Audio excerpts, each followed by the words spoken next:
de luz, nascido amor, e nos conduz a paz doce vida divina. Então vamos às revelações cósmicas na sequência deste trabalho. Por que é necessário as revelações cósmicas? Porque é necessário conhecer a verdade. Só a verdade liberta as nossas criaturas, porque ela retira o véu da ignorância, ela retira o véu da mentira, porque muita mentira, além da ignorância, foi dito a partir do 3º século da partida do Mestre Jesus.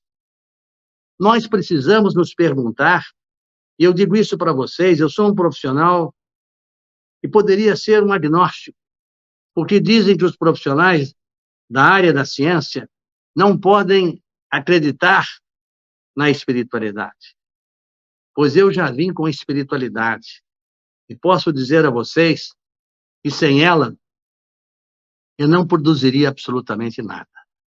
E vou dizer para vocês, meus irmãos queridos, está na hora da verdade. Nós temos que retirar a mentira das nossas vidas, e eu vou fazê-lo não me importando com o julgamento, porque eu vou colocar o conteúdo que eu recebo. Caberá a cada um de vocês analisarem, fazerem uma reflexão, verificarem o quão importante é isso. A única coisa que eu digo para vocês é que não percam tempo. Já perderam tempo demais. A hora é de decisão.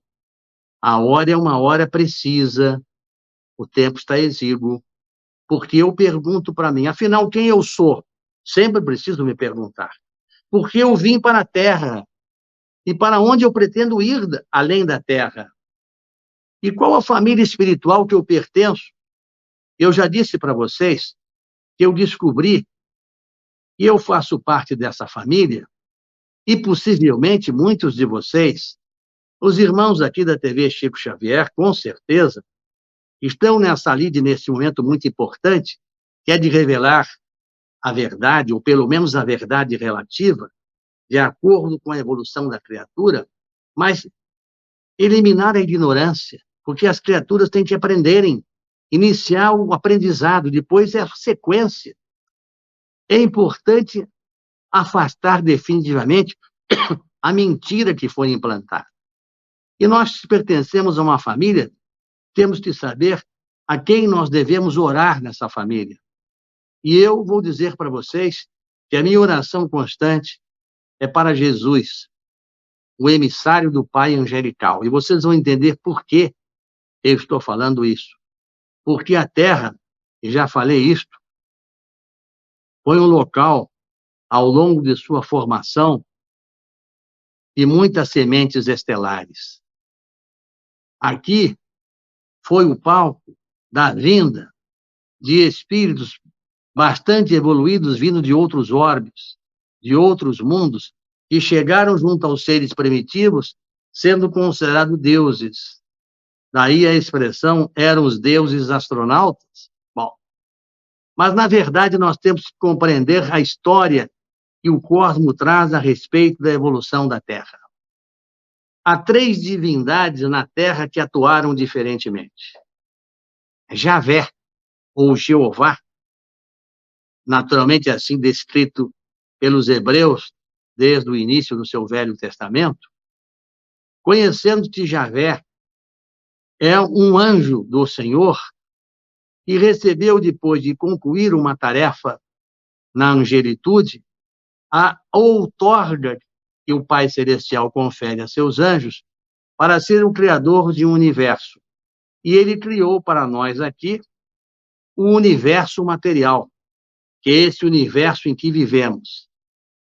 E ele, ao criar o universo material, ele recebeu também o encargo da formação das estruturas corpóreas para o desenvolvimento do espírito imortal, que é criado pelo Pai angelical, mas que precisa, naturalmente, evidenciar o seu progresso, desenvolver a sua experiência habitando corpos, para que ele possa, através das sucessivas passagens, que são as reencarnações, adquirir a experiência necessária.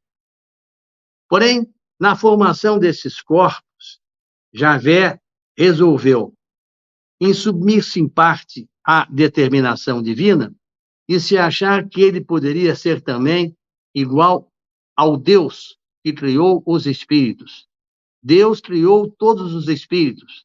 Nenhum espírito vem sem ser de Deus, o Senhor Criador do universo espiritual.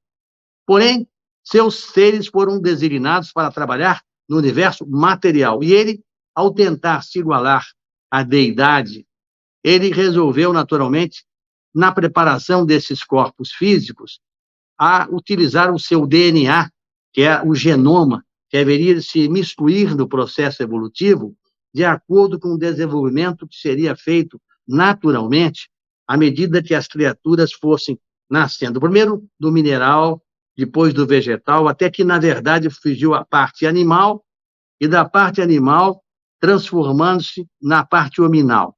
Todo este processo foi determinado por esses anjos, né?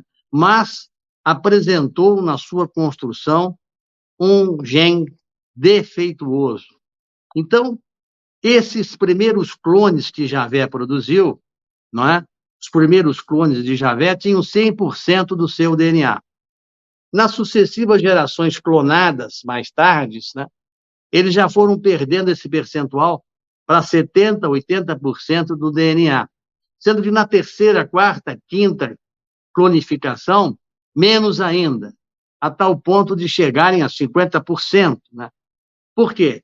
Porque nesse DNA que Javé queria produzir, ele tinha que ser considerado Deus, o poderoso, e sua personalidade era uma personalidade rigorosa, dominadora, punitiva e intolerante, que criou a lei do talião, dente por dente, olho por olho.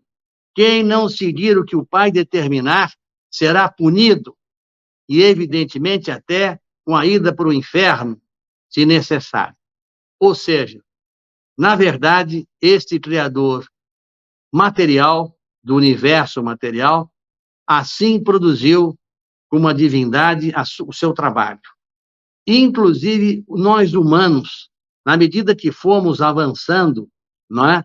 Através das mutações genéticas, através da miscigenação das raças, hoje possuímos cerca de 5% a 3% apenas do clone inicial, ou seja, do DNA de Javé.